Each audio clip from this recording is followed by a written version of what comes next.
এই অধ্যায়ে আমরা প্রজেক্টের প্রপার্টি এবং কম্পোনেন্ট বা বিভিন্ন কন্ট্রোলের প্রপার্টিগুলো নিয়ে আলোচনা করব। এগুলো কি এবং আমরা কোথায় কিভাবে কি ব্যবহার করব আমরা তা নিয়ে আলোচনা করব। তো ইতিপূর্বে আমরা দেখেছি প্রজেক্টের বিভিন্ন প্রপার্টি। আমরা এই অধ্যায়ে আমরা অন্যান্য প্রপার্টিগুলো দেখব। এই জন্য রাইট ফর্মে প্রপার্টিতে রাইট বাটন চেপে আমরা প্রজেক্ট প্রপার্টিতে যাব, অর্থাৎ এটি হচ্ছে প্রজেক্ট প্রপার্টি।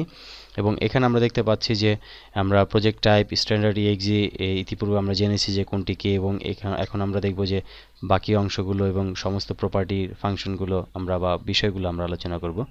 তো এখানে আমরা যদি প্রজেক্টের নাম দিয়ে দিই, সেক্ষেত্রে যে ইএক্সি ফাইলটি তৈরি হবে সেটি এই প্রজেক্ট নেম নামে হবে। এই জন্য আমরা এখানে সাপোজ ধরি MIDI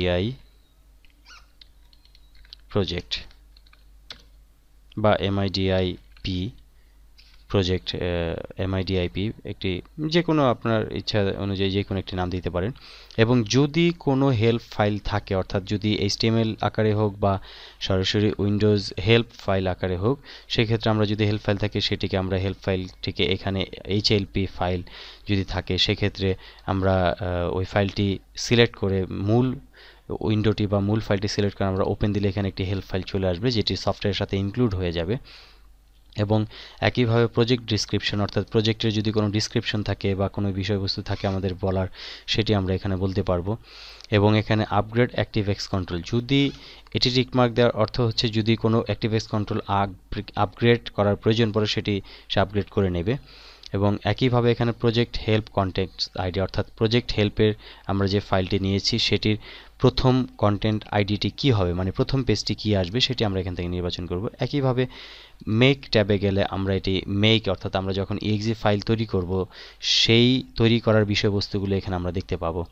যেমন এখানে আছে ভার্সন নাম্বার, এবং ভার্সন নাম্বার যদি আমরা চেঞ্জ করি, অর্থাৎ এটি 100 আছে, অর্থাৎ 1.0.0, যদি আমরা 1.2.0 দিই সেক্ষেত্রে 1.2.0 হবে। এবং একইভাবে অটো ইনক্রিমেন্ট, যদি আমাদের সফটওয়্যারটি অটোমেটিক আপডেট করি বা প্রত্যেকবার ইএক্সি দিয়ে অটোমেটিক ইনক্রিমেন্ট হবে প্রত্যেকবার, এটি আমাদের প্রয়োজন নেই।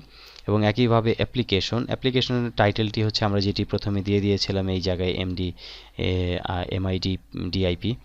তো এই ক্ষেত্রে আমাদের মেকের মধ্যে আমরা দেখতে পাচ্ছি যে টাইটেল MIDIP এখানে চলে আসছে। এবং আইকন, এটি হচ্ছে এখানে আমাদের তিনটি ফর্ম আছে, যদি ফর্মের মধ্যে আমাদের আইকন ব্যবহার করা যায় এই আইকনটি হিসাবে, সেই ক্ষেত্রে আমাদের কোন ফর্মের আইকনটি এক্সি আইকন হিসাবে শো করবে সেটি আমরা এখান থেকে নির্বাচন করব। এবং এই নিয়ে যখন আমরা কম্পাইল করব, কম্পাইলের সময় আমরা এই আইকনটি নিয়ে আরও বিস্তারিত আলোচনা করব। এবং এখানে আমরা দেখতে পাচ্ছি যে ভার্সন ইনফরমেশন টাইপ, অর্থাৎ কমেন্ট, এখানে যদি আমাদের এই এক্সি ফাইল সম্পর্কে কোনো কমেন্ট করার দরকার পড়ে সেক্ষেত্রে আমরা যে কোনো কমেন্ট করতে পারি। কোম্পানি নেম, অর্থাৎ এখানে একটি কোম্পানি নাম দিতে পারি এবং এখানে আমরা দেখতে পাচ্ছি যে ফাইল ডিসক্রিপশন, অর্থাৎ এই ফাইলটির সম্পূর্ণ ইনফরমেশন দিতে পারি। লিগেল কপিরাইট, যদি আমরা কোনো কপিরাইট দিতে চাই, অবশ্যই ম্যাক্সিমাম কপিরাইট দেওয়া থাকে, সেক্ষেত্রে আমরা এখানে লিগেল কপিরাইট দিব, কপিরাইট কত সাল থেকে কত সালে, এবং কপিরাইট অর্থাৎ যে ব্যক্তি বা যে কোম্পানি সেই নামে আমরা কপিরাইটটি দিব। এবং লিগ্যাল ট্রেডমার্ক, অর্থাৎ যদি কোনো ট্রেডমার্ক থাকে সেটি আমরা এখানে দিতে পারবো, প্রোডাক্ট নেম আমরা দিতে পারবো। এগুলো সব এখানে একটি একটি করে ভ্যালু দিয়ে আমরা এটিকে কম্পাইল করতে পারবো।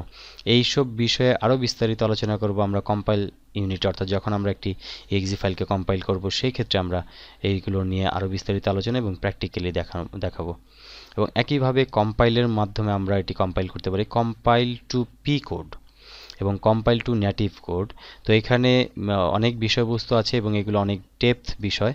তো এখানে সাধারণত standard compile to native code এবং অপটিমাইজ ফর ফাস্ট কোড, অর্থাৎ এটি দ্রুত ইউজ করার জন্য একটি অপটিমাইজ করা থাকে, তো এটি হচ্ছে ডিফল্ট থাকবে। এবং কম্পোনেন্ট, এখানে আমরা দেখতে পাচ্ছি কম্পোনেন্ট, অর্থাৎ এটি হচ্ছে start mood stand alone ActiveX component. তো এটি সাধারণত একটি স্ট্যান্ড অ্যালোন, অর্থাৎ নিজে একটি ইএক্সি টুলস, সেই ক্ষেত্রে এটি স্ট্যান্ড অ্যালোন। অ্যাক্টিভএক্স কম্পোনেন্ট দরকার নেই এবং এটি সাধারণত ইনঅ্যাক্টিভ আছে। এটি সাধারণত অ্যাক্টিভএক্স কম্পোনেন্ট হিসেবে যখন কোনো আমরা প্রজেক্ট নেব সেগুলো এইগুলো অ্যাক্টিভ হবে।